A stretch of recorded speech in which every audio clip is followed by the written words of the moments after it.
citizen in the advent of fake news and disinformation in my country.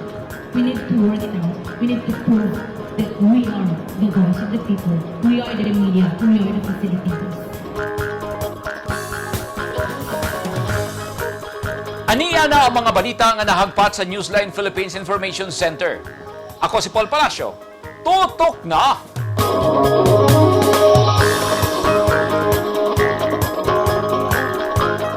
Sa mga headlines, danyo sa sunog sa armory sa Camp Evangelista sa Cagayan de Oro City, miabot sa 27 million pesos. O, residente sa Sri Lanka, malampusong na palagpot sa mga tao.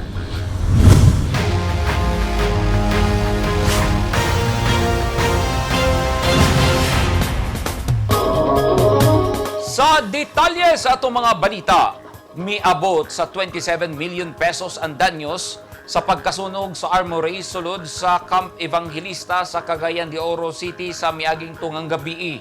Ang paghitabo miangol pa og tulo ka mga sibilyan. Ani ang report ni Bobby Lagsa. Mukabat sa 27.4 milyones pesos ang danyos sa natabong sunog sa Magazine 5 sa Ammunition Complex sa 10th Forward Service Support Unit, Army Support Command, sulod sa Camp Edelberto Evangelista sa Barangay Patag, Cagayan de Oro City, Martes sa Kadlawon. Gideklara sa Bureau of Fire Protection nga fire out alas 3 ang takna sa Martes sa Kadlawon. Sa pahayag sa Philippine Army, walay personahe nila ang samdan apan adunay tulo ka sibilyan ang samaran, human sila naigo sa mga nanglupad ng mga shrapnel. Gidalyaw dala sa Camp Evangelista Station Hospital ang mga sibilyan aron matambalan og pagipapauli na kini Martes sa hapon. Gidalyaw dala sa Camp Evangelista Station Hospital ang mga sibilyan aron matambalan ug gipapauli na kini Martes sa hapon. Gisaysay ni Lieutenant Colonel Vladimir Santa Maria, commanding officer sa 10th FSSU. He conducted initial investigation and they did witness what happened and then they did not see anything usual when the fire started. They just saw the fire and then the explosion started. Ang mga nanimuyo dool sa Amo Complex ang nakaroon sa Fort ID Gym ug dili pa kini makauli hantod ma-clear ang area sa Amo Complex. Gated kasi at saka well fenced kasi ang ating ammunition complex. So ibig sabihin yung ammunition complex composed of several buildings na nakadag-in. Alam niyo po kung ito yan, yung nakadag-in po yung natin, yung paglagay ng ammunitions natin. So half dug-in yung building. So ilan ang damage sa mga ammunition na pumutok? Hindi pa po natin masasabi kung ilan po. Dugang ni Lieutenant Colonel Vladimir Santa Maria, Again, right now we're still in the process of pulling pa lang and then do the actual investigation when we do have access, full access sa incident. mukabat sa halos 150 ka bala nga 155mm howitzer ug lain pang mga bala panggubat ang nasunog. Sumala sa Philippine Army, ilang paningkamutan nga mahuman ang clearing operation sa sulod sa Kasimana. Bobby Lagsa, Newsline Philippines, Cagayan de Oro City. Stay safe! Human gibasura ni kanhi President Rodrigo Duterte ang SIMPAC Registration Law, giduso daw sab kini karon og balik sa Kongreso. Kuyog sa anak sa presidente nga si Ferdinand Alexander Marcos, giduso og balik ni Majority Floor Leader ug later Representative sa Kamara ang naisgutang balaod nga gipasal sa Kongreso ni adtong milabay nga tuig. Nganong gibalik kini sa Kongreso? Ani ang report ni Eugene Hinutan. Giduso og balik sa Kongreso human gibasura ni kanhi Presidente Rodrigo Duterte ang SIM card registration bill. Upat ka mga kongresista nga gipanguluhan ni House Majority Leader ug late Representative Martin Romualdez ang paglipas og balik sa SIMPAC registration bill. Kun ang pagparehistro sa tanang nanag-iya ug manag-iya og postpaid ug prepaid SIM cards alang sa ilang mga mobile phones. Sa pagsangat ug utro sa House Bill No. 14, gikuyugan si Romualdez sa tulo pa ka kongresista nga sila Ilocos Norte Representative Ferdinand Alexander Marcos, Yeda Marie Romualdez ug Voice Party List Representative Jude Asidre. Sa kasamtangan, ang mga postpaid SIMPAC registration na lang nga issue ang kinahanglan maresolba aron mahapsay ang naisgutang balaod. Gibasura ni kanhi Presidente Duterte ang balaod nun tungod kay wala pa na-appeal ang mga provisions nga milambigit sa postpaid SIM pack registration. Tumong sa mga kongresista sa subling pagduso og balik sa House Bill No. 14 nga dili magamit sa bisan unsang pagpanikas o scam ug mga krimen ang gihuptan nga SIM card numbers. Sa pagripaso sa balaod, gihatagan og importansya ang barato nga pagpalit sa mga SIM packs ug ang seguridad sa mga nanag-iya niini ug labaw sa tanan nga dili paggamit sa SIM pack alang sa mga krimen ug uban pang illegal nga katuyuan. Bisan pa man kung maimplementar sa SIM pack registration law, gihatagan gihapon og kagawasan ng katawhan sa pakiglambigit ug sa kagawasan sa komunikasyon. Ang paghatag og katungod sa matag individual sa patas nga kagawasan sa natad sa komunikasyon, patigayon, trabaho, negosyo ug kagawasan sa pagpadayag, gihatagan usab og gibug-aton sa nisgutang balaod.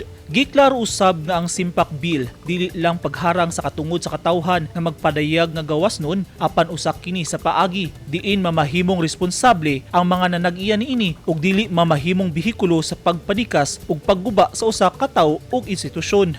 Sumala sa mga SIM card seller dinhi sa Davao City, bisan pa man nga makunhuran ang ilang negosyo ug galing mahingpit na ang House Bill No. 14, uyon gihapon sila sa gisugyot sa mga kongresista sanglit kaayuhan kini alang sa tanan. Sama na lang ni Ami Magdula nga misuporta sa nisgutang balaod. Makaapekto siya, pero mas maayo mang pud na nga sa isa ka tawo isa lang kasim. Tapos nakapangalan sa iya.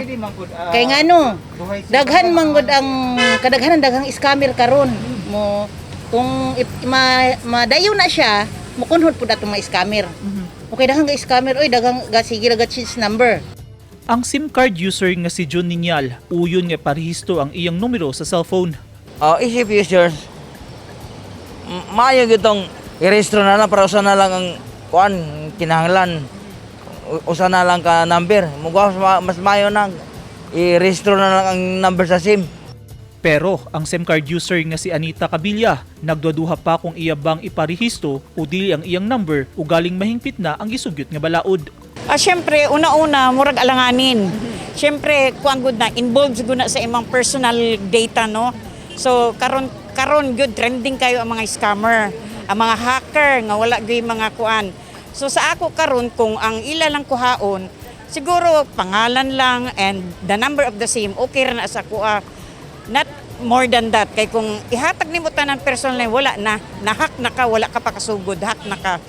Sa pagparehisto sa SIM pack, adunay papel nga kinahanglan butangan sa mga impormasyon kabahin sa imong pagkatawo sama sa birthday, birthplace, gender ug usa ka government issued ID ug labaw sa tanan ang mobile number ug serial number sa imong telepono. Kahinumduman nga pasado na niadtong Pebrero ning tuiga sa third ug final reading sa Kongreso ang giduso nga SIM card registration bill apan giveto kun gibasura kini ni kanhi Presidente Rodrigo Duterte niadtong Abril. Pipila sab ka mga senador ang misuway sa pagbuhig balik sa SIM card registration bill nga dunay mga kabaguhan sama nila Senator Grace Poe ug Senator Juan Miguel Zubiri.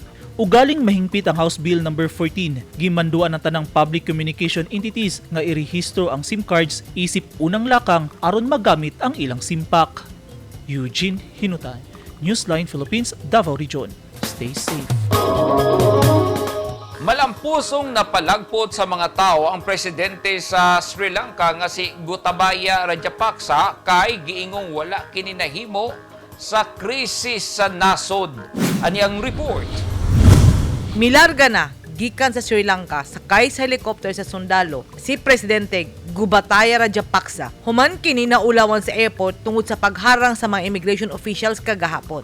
Si Rajapaksa, iyang asawa ug usa ka bodyguard ang upat ka pasahero nga sakay sa Special Air Force Anantov 32 military aircraft nga milupad gikan sa International Airport sa Colombo, Sri Lanka ug paingon sa Maldives sumala sa mga taga-immigration. Nagsugod ang krisis sa Sri Lanka niadtong Hulyo 9 sa dihang gidasmagan sa mga protesters ang palasyo ug gani didto nagsugod ang kagubot. Sumala sa report sa NDTV, nakaabot na si Rajapaksa sa Maldives apan dali kining gikuha gikan sa airport ug gidala sa usa ka lugar nga way nahibalo. Dunay mga taho nga mitabang ang India sa pagpalagang Rajapaksa apan hugot kining ipanghipakak sa gobyerno sa India. Ang India ug Sri Lanka nagtapad lang og aduna kini trade relationship sa milabay nga mga dekada. Misaad si Radja Paksa nga mukanaog sa iyang pwesto karong adlaw Miyerkules aron mamahimong hapsay ug peaceful ang transition sa power tungod sa nagkataas nga tensyon sa mga protesta batok kaniya tungod kuno kay wala siya'y nahimo sa nagkalala nga problema sa ekonomiya sa iyang nasud. Ang 73 anyos nga lider mihawa sa palasyo niadtong Sabado tungod kay misulod na sa iyahang palasyo ang mga demonstrador. Una niini, gustong moadto si Radja Paksa sa Dubai. Isip presidente dili maaresto si Radja Paksa ug daghan ang nagtuo nga gusto niining moadto sa laing nasod una pa kini mokanaog aron malikayan ang posibleng pagkapriso. Apan, pag-abot niya sa airport kagahapon, nagdumili ang mga opisyalis sa immigration nga hatagan siya og espesyal nga pagtagad ug nagdumili pagtatak sa iyang passport ang mga opisyalis sa immigration samtang iyang gipasabot nga dili siya kinahanglan moagi sa regular nga inspeksyon kay basin kuno og pasakitan siya sa mga tawo. Ang presidente ug iyang asawa natulog sa building dool sa Bandaran Nike International Airport human wala kini makasakay sa upat ka larga sa Emirates paingon sa Dubai. Ang igsuon sa presidente nga si Basil nga mikanaog isip finance minister niadtong Abril wala usab makasakay sa iyang eroplano tungod sa susamang sitwasyon. Tungod sa pagdali-dali, nabilin sa airport ang usa ka maleta nga puno og dokumento ug kwarta nga mibalor sa 17.65 million rupees kon 2.6 million pesos sa atong kwarta. Ang malita ana karon sa korte sa Colombo. Usa ka nibibot ang gigamit niadtong Sabado aron dalon si Radja Paksa sa iyang ginsakpan sa Northern Port sa siyudad sa Trincomalee kung diin gisakay siya og helicopter paingon sa airport kagahapon. Kaganina, nakaabot na si Radja Paksa sa Maldives. Ang parliament magtapok karong sa 15 aron magpili og bag-ong presidente ug kini ilang palingkuron sa umaabot nga Hulyo 20. Edith Kaduayan, News 10 Philippines. Stay safe! Mi-surrender sa mga sundalo sa 56 Infantry Battalion ilawom sa 1003rd Brigade sa Philippine Army ang upat ka mga miyembro sa NPA kagahapon dito sa lungsod sa Talaingod, Davao del Norte. Ang upat miyembro sa nabungkag nga Sub-Regional Guerrilla Unit sa Sub-Regional Committee 5 sa nisgutang lungsod. Giila sa 56 IB ang mga nag-surrender nga sila Jimboy Mambayan, Tata Mambayan, Unti Landahay ug Ingo Ibudan. Dala sa ilang pag-surrender ang usa ka 47 rifle ug M1 Springfield Garand rifle. Gi-commend ni 10th ID Commander Major General Nolasco Mimpin ang mga sundalo sa 56 IB ug 1003rd Brigade sa malampusong pag-surrender sa mga miyembro sa NPA. Kahinumduman nga niadtong Abril 25, 2022 gideklarang insurgency-free ang tibuok probinsya sa Davao del Norte. At tangi! 500 ka mga baboy ipang-apod-apod sa mga benepisyaryo sa usa ka barangay sa Magsaysay, Davao del Sur. O kapingatos ka mga bata libreng gipangtuli sa Panabo City.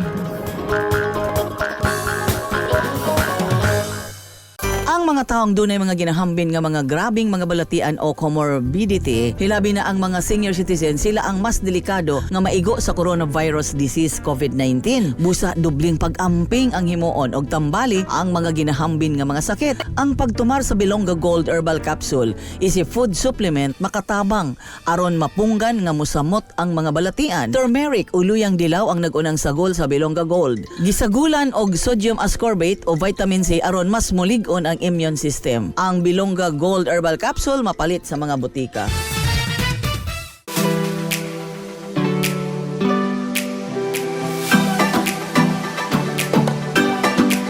Do you want to be beautiful inside out? Visit RNC Lounge Aesthetics and Wellness, located at Door 3, Molavi Building, Emilio Jacinto Street, Davao City. Your total beauty and wellness center.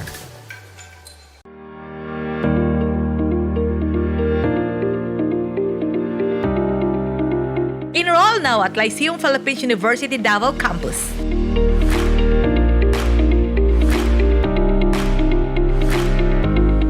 Courses offered: College of Health and Sciences, BS Medical Technology, BS Pharmacy, College of Business and Accountancy, BS Accountancy, BS Administration, BS Management Accounting, BS Customs Administration, Bachelor of Arts and Sciences, Bachelor of Multimedia Arts, Bachelor of Forensic Science, College of International Tourism and Hospitality Management, BS Hospitality Management, BS Tourism Management. They also offer junior college and the following courses: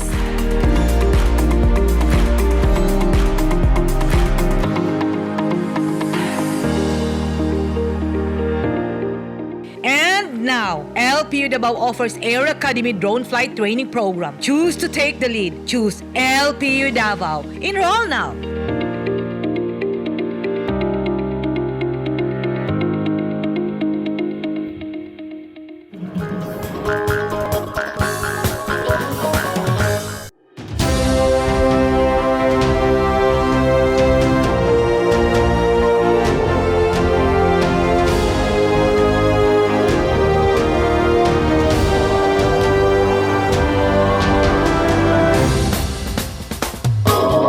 This portion is brought to you by Toyota. This portion is brought to you by Rizal Memorial Colleges. This portion is brought to you by Davao Light and Power Company. Nagtanyag og libreng tuli sa kabataan ang lokal nga gobyerno sa Panabo City sa Davao del Norte sa kapin usa ka gatos ka mga bata ubo sa programang Tuli Mo, Sagot Ko Year 2. Ani ang report ni Eugene Hinutan. Gisugdan na og balik ang Tuli Mo Sagot Ko Year 2 nga usa ka programa sa lokal nga gobyerno sa Panabo City. Ang programa nagahanyag og libreng tuli sa kabataang lalaki sa syudad. Sa unang adlaw sa pag-arangkada niini kagahapon Hulyo 12, 168 ka mga bata nga gikan sa Barangay Salvacion ug Barangay San Francisco ang libreng natuli nga natigayon sa Barangay Salvacion Gymnasium. Tinguha sa programa nga masuportahan ang kinahanglan sa kalalakihan nga magpatuli ug malibre sa gastos ang mga ginikanan. Ang libreng tuli gipahigayon sa mga professional nga nagabuhat og circumcision procedure gikan sa health office aron masiguro ang kaluwasan sa mga bata. Sumala pa ni Dr. Alin Gio Valdez nga daghang benepisyong panglawas ang makuha sa usa ka lalaki kung magpatuli. Dugang ni Dr. Valdez ang pagpatuli makalikay sa sakit nga UTI ug hinlo sab ang usa ka bata. Gawas sa tuli naasay libreng gupit nga gihimo ang mga sundalo nang hatag sab og libreng pagkaon. Sunod rumbuhon sa LGU Panabo ang Barangay Santo Niño, San Pedro ug San Vicente ug mga adlaw Hulyo 14, 2022 kung asa mahimong venue ang Old Gymnasium sa barangay. Kuyog sa LGU Panabo City sa ilang ipahigayong programa ang City Health Office, Barangay Administrative Enhancement Program, 10th Infantry Division, 103rd Infantry Brigade ug 89th Infantry Battalion. Eugene Hinutan, Newsline Philippines, Davao Region. Stay safe. Nalipay ang daghang residente sa Barangay Barayong sa Magsaysay, Davao del Sur dihang miabot kaganihang buntag ang usa ka truck nga puno og mga baboy gikan sa Department of Agriculture Region 11 aron ipang-apod-apod sa mga benepisyaryo. Ang mga baboy ihatag sa mga residenteng apektado kaniadto sa African swine fever. Sanglit ang ipang-apod-apod mga sentinel pigs kon ipaalima sa mga residente aron matino kung nawagtang na ba sa hingpit ang kagaw nga makamatay sa binuhing baboy. 500 ka mga baboy ang panghatag nga adunay koordinasyon sa Municipal Agriculture's Office. Sa Laak, Davao de Oro, 300 ka mga mallard duck kon itik ang ipanghatag ngadto sa mga benepisyaryong mag-uuma ubos sa Kadiwa Santa Emilia Farmers Irrigators Association sa Barangay Kadiwa, Laak. Gihimo ang distribution kagahapon. Nakabahin sa Department of Agriculture Special Area for Agricultural Development kon DA Saad Program. Apil sa ipanghatag ang 18 ka mga bags sa feeds, 64 ka bags sa fertilizer. Gihimo ang programa aron madugangan ang populasyon sa itik sa lugar nga makatabang sa produksyon sa itlog para sa industriya sa balot ug salted eggs.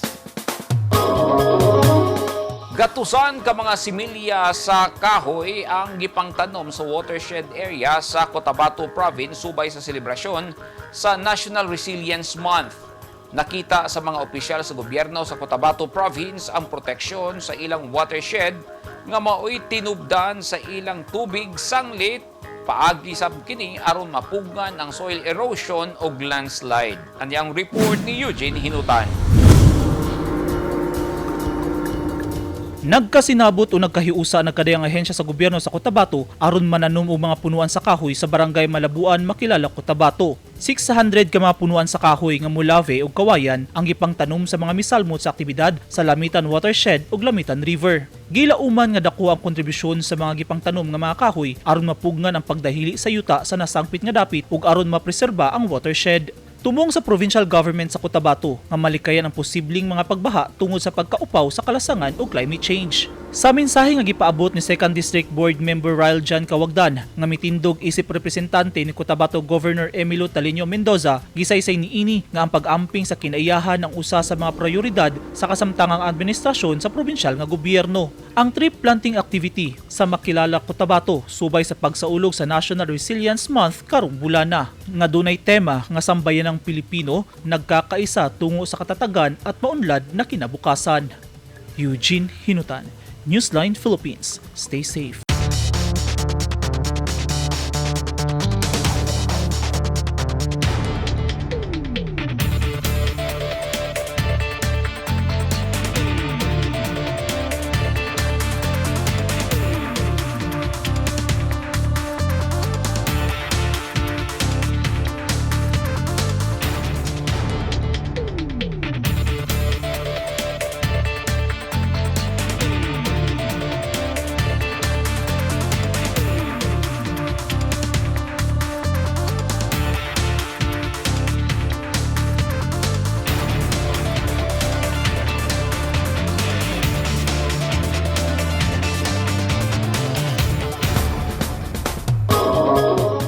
Kanto naghingpit sa mga balita nga nahagpat sa Newsline Philippines Information Center. Alang sa dugang balita, bisitaha ang website nga www.newsline.ph. Sa Facebook page, Instagram, newsline.ph. O sa Twitter, newsline.ph. Kung aduna mo yung mga balita o impormasyon sa iyong tagsa-tagsa ka mga lugar sama sa sunog o baha, mamahimo ka na ninyong i-share pinagi sa Newsline Messenger. Masundan sa bininyo pinagi sa pag-subscribe sa YouTube channel sa Newsline Philippines. Ako si Paul Palacio. Daghang salamat and stay safe!